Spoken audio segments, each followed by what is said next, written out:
Tungsten சுரங்க 7 ரத்து அறிவிப்பை பட்டாசு வெடித்து அரிட்டாப்பட்டி கிராம மக்கள் தற்போது கொண்டாடி வருகின்றனர்.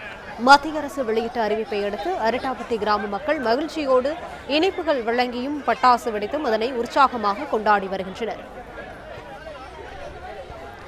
அரிட்டாப்பட்டி டங்ஸ்டன் சுரங்க திட்டத்திற்கான ஏலத்தை மத்திய அரசு ரத்து செய்திருப்பதாக மத்திய சுரங்கத்துறை அமைச்சர் கிஷன் ரெட்டி அறிவிப்பு வெளியிட்டிருந்தார். இந்நிலையில் டங்ஸ்டன் சுரங்க 7 ரத்து அறிவிப்பை பட்டாசு வெடித்து அரிட்டாப்பட்டி கிராம மக்கள் கொண்டாடி வருகின்றனர்.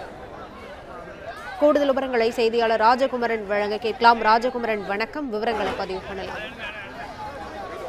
மாவட்டம் அரிட்டாப்பட்டி மக்களுடைய போராட்டம் தற்பொழுது வெற்றிகரமான ஒரு முடிவை பெற்றிருக்கின்றது. அதன்படி மேலூரினுடைய பெரும்பான்மை கிராமங்களை உள்ளடக்கிய அந்த அரிட்டாப்பட்டி, நாயக்கர்பட்டி சுற்றுவட்டார பகுதிக்கு ஏல முறையில் அறிவிப்பு செய்யப்பட்டிருந்த டங்ஸ்டன் சுரங்க திட்டம் முழுவதுமாக கைவிடப்பட்டிருக்கின்றது. இதன் தொடர்ச்சியாக தற்பொழுது மேலூர் சுற்றுவட்டார பகுதி மக்கள் தங்களுடைய ஊர்களில் கொண்டாட்டத்தை தொடங்கி இருக்கின்றார்கள். ஏனென்றால் கடந்த 3 மாதங்களுக்கு மேலாக மிக தீவிரமாக போராட்டத்தை நடத்தி வந்தார்கள். முல்லை பெரியாற்றின் மூலமாக பாசனம் பெறக்கூடிய பகுதிகளில் ஒன்றாக ஒரு போக பாசன விவசாயிகளாக அந்த பகுதி மக்கள் இருக்கின்றார்கள். அது மட்டுமல்லாமல் அந்த நாயக்கர்பட்டி, அரிட்டாப்பட்டி சுற்றுவட்டார பகுதியில் இருக்கக்கூடிய அந்த கட்டமைப்பில் கிட்டத்தட்ட 30க்கும் மேற்பட்ட கிராம மக்கள் இருக்கின்றார்கள். எனவே அவர்கள் அனைவரும் ஒன்றாக இணைந்துதான் இந்த போராட்டத்தை தொடர்ச்சியாக நடத்தி வந்தார்கள்.